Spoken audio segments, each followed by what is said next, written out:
you being a person in the media, people are in your shit constantly. Is there a level of like a shield or like a fence that you kind of have where it's like, I'm not gonna get too vulnerable, but I'm gonna express myself, or you just like, man, fuck it, I mean, I have to watch myself because sometimes I have to remember, like, everything I say now is soundbiteable, right?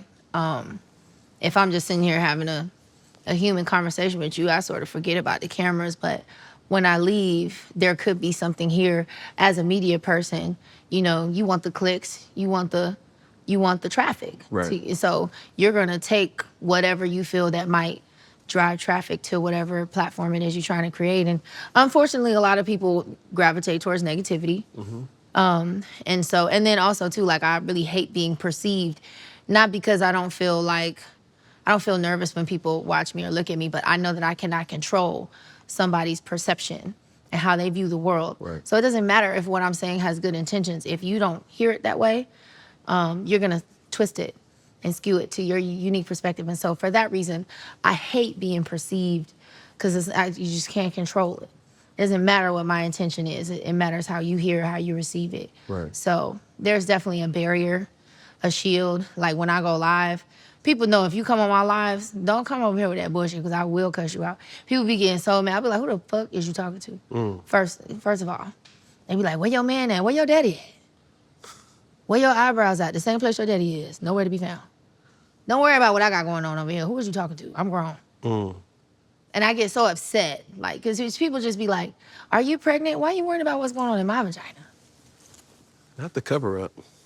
That's none of your business. You know what I'm saying? And just people just say the craziest stuff and they think you ain't gonna say nothing back.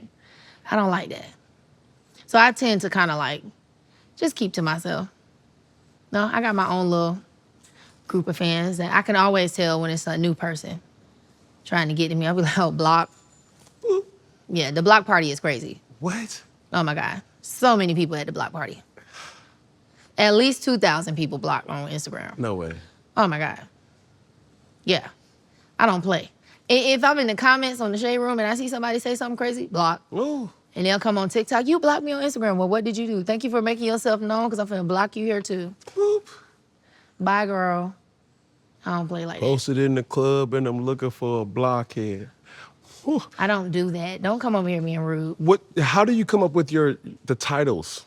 Like album songs? Is it the hook for the song? Is it the what you're going through in this moment in time in your life? Like, I've heard a slew of different artists have different creative creations, but for you, obviously your album that you just dropped, Revenge, and all other albums that you were a part of too.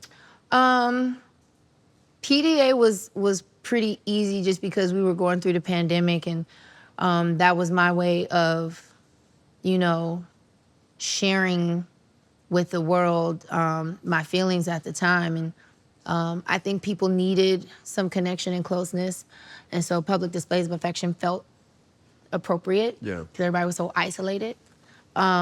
With Revenge, I think because we got the album title from a song, I would say for songs, it's a lot easier to name them because once you kind of figure out what that catchy part is, then you want to name it. Even though sometimes that don't always stick, like with Made For Me, that was like the hookiest part, but at least to me when I was writing it. For sure. But everybody calls it Twin.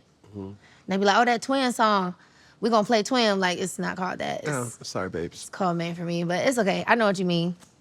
So, I mean, it just depends on like what the hookiest, catchiest part of the song is. I'll usually name it. Albums are a little bit more intricate. Yeah. But for the most part, I'm not no deep ass type. You very much are. Yeah, but I'm not like, Reflections of the Moon. Like, it's never gonna be that. Oh, okay. It's never gonna be that. It's always gonna be something simple. Like,